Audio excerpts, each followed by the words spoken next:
And content is king again, but you're saying also with an emphasis on giving more tools to everyone who can create to become, so the same way that people watch master chefs, now they will try to cook something at home. It will still be, it could be like the worst thing they ever eaten and so on, but they still feel like chefs. And some percentage of these populations are really very talented, and if you give them the tools and the know-how, they can really become chefs or creators or do what have you. Now, René, obviously Maker Studio is built all around the talent of more independent and kind of one-person operation, or just some professionals who want to cut the middle people and take their creation directly. Can you tell us a little bit about how you see the creators' side and how you're going to keep developing in Maker after you captured the first critical mass that was so attractive to Disney? I mean, the way that we work is very similar and very to your point that content and creativity is king again, because technology is an absolute, right? If you don't operate within the current pipes, you have no future.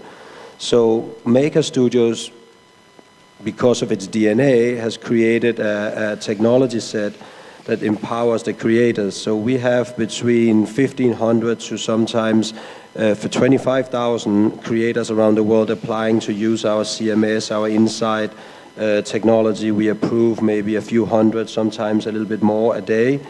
If somebody stands out, they get a phone call and say, hey, Oded, we really like your comedy channel. Would you like to be part of our network? And of course you would like to be part of our network because we increase your viewership, your subscribers, and we make money for you. If you stand out on that level, again, you get another phone call, say, hey, Oded, do you want us to invest in your production? Right? So again, you say, yes, of course, because we make you more money and we create better shows with you and we distribute to bigger audiences. Okay, but now you're involved in the production. Where is the line now between supporting and giving a creator-centric ecosystem? I mean, I'm sure you So based on the platform that we have created, where we have currently around 55,000 creators, we have created an ecosystem of creation, right? So the next Harry Potter, the next Marvel will come out of these creators, right? And that's also why you have a Disney buying us for $1 billion, because they see this clearly. They just need 1 or 2 hits coming out the next few years from the talent base that we have on our platform, and they have a 10 billion franchise. So the logic is that the power is given back to the creators and talent, and if we can help them improve and accelerate and distribute, then we create the next generation franchise. And do you see personally, as somebody who's been doing gaming and advertising, so a lot of interactive things for a few years, do you think that becomes part of the toolbox you're providing to your creators? Just the idea is how to build that on a more strategic level rather than a one-by-one case. Absolutely, and I think it's much broader than just video content. To your point, and when I speak to your boss Shane or Andrew, they tell me that your engagement on your text is higher than it is on video still, right? So I think that there's a lot of improvement on the text form, and we see new platforms where people can express themselves with copying. We see platforms where people can express themselves in all forms of creativity. But I think to the point you made earlier about Sesame Street, and you politically tackled something very interesting many years ago, yesterday, when I was very lucky to meet the former president, Perez, who was extremely optimistic about the future, he exactly mentioned that, right? The power of the corporations that you talk about, the power of the internet and science will bring people from different cultures, from different religions together on a much stronger, in a much stronger structure than national states. And he envisioned, which I believe is a strong vision, that the national state will get less and less power because we go as a society towards a scientific and knowledge-based power platform, right? Where the politicians will not be able to solve the issues we have today, whether it's terrorism or unemployment or the gap between rich and poor, or finding and identifying cultures. That will be driven by talent from all over the world, put together by platforms. Yeah, I think actually this is also very interesting to see this whole phenomenon, what you said, because the vision that started from the movements in the 60s and early 70s and was very well presented through Sesame Street, is now coming into the higher level political discussion. So this is just a good example of the power of these platforms. Now, Louis, I wanted to ask you something, because we're talking about the disruptions in the users and getting them involved and harnessing their talents to get, in your case, probably good messages to their friends and the social networks. How are you guys, or are you doing anything to increase the interactivity and engage your audiences to create? What are you doing around that areas? So it's a little hard to get user-generated content out of 3, 4, and 5-year-olds, but we're in that position right now where we're actually asking older siblings, parents, as well as people who are not necessarily the top professionals in television and in comedy writing to actually start doing things for our websites. That's new for us, but in many ways what we've done around the world, since we're in 150 countries, we have gone to other countries, other producers, and said, produce. Here are some of our core values. Here are some of our core characters. Now you create your own characters, just as some people here grew up on Kippy. In other countries they grow up on other characters. But the idea is to think a little bit about the issues of what are the values that you're trying to really convey. And there's a song from Rodgers and Hammerstein, anyone who saw South Pacific, you've got to be taught before it's too late, before you are 6 or 7 or 8, to hate all the people your relatives hate. You've got to be taught before it's too late. So the idea is to actually go the other way and drip irrigate with issues of how do you provide the power of yet, the sense of being able to control your emotions, to talk and not necessarily act out. And that's part of the mission of Sesame around the world. So, but again, it's maybe not user-generated way, but it's like an open platform to allow more people to get access and more engaged. It's fantastic. And Bryant, you, on one hand, you guys are very professionally curated content on one hand, but you also harnessing in very distributed organization. How do you harness the power of the crowd to support the business? Yeah, I think the one thing about Vice is that everything that we put on our platform is actually done in-house or curated by ourselves. So while we talk about user-generated content, we don't necessarily do that. What we do is we have people who pitch ideas to us about stories in their local markets, and then we go and we shoot that. But I think the whole idea of user-generated content is very important. It's just for our platform, we're very focused on making sure that we tell the right story, and we tell in a way that is, you know, relative and in line with what Vice is as a brand. You know, our platform has grown from, you know, originally as a magazine to being digital, and now we're going backwards. We're going to have a television network soon. So we kind of gone the opposite way as most people, whereas most people go from television going into digital. But again, I think the reason why we've been successful is because we've been able to tell the right stories that people want to hear. We don't, you know, we're privately owned, so we're not telling stories for the Democrats, for the Republicans, for any government. We're telling stories that people like you and I want to hear the way you want to hear it.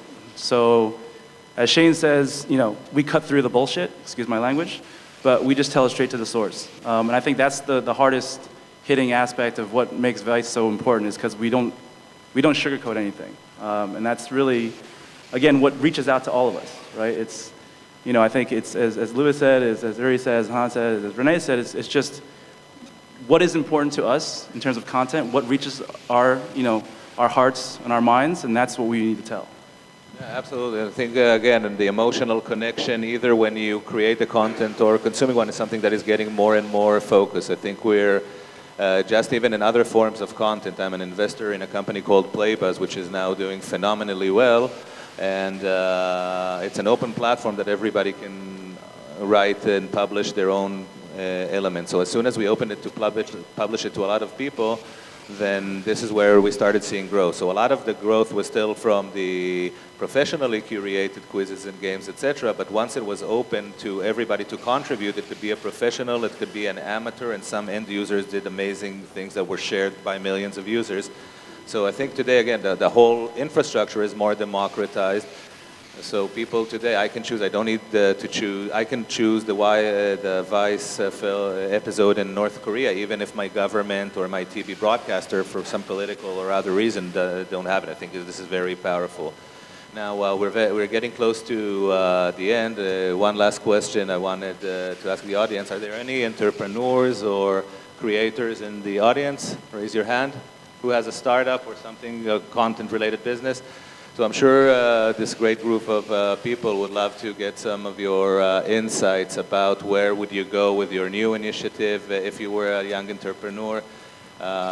What would be interesting for you to see in a new startup? Maybe just a quick word of advice.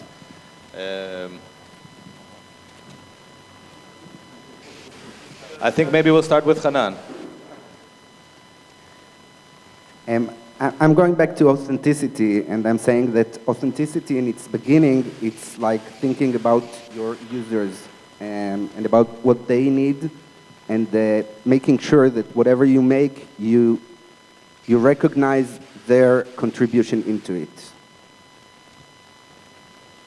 First, I'm really curious to see if Vice would do some version of Sesame Street and how it would look like, or if you can collaborate in some way.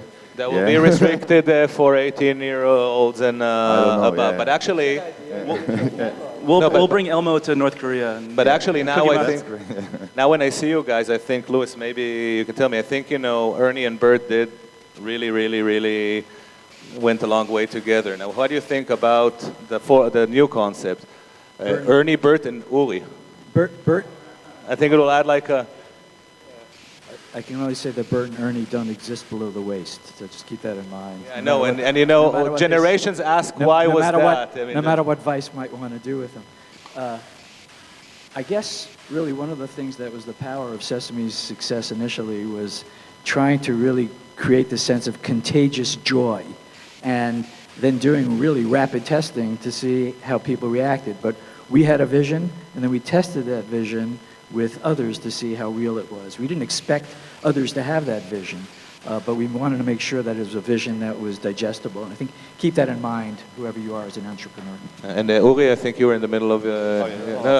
Just quickly, from my perspective as a publisher and also somebody who's always looking for the new forms of storytelling, my smallest thing to say is I think video on Facebook is now approaching the second phase of it. It's a big wave that's clearly coming up.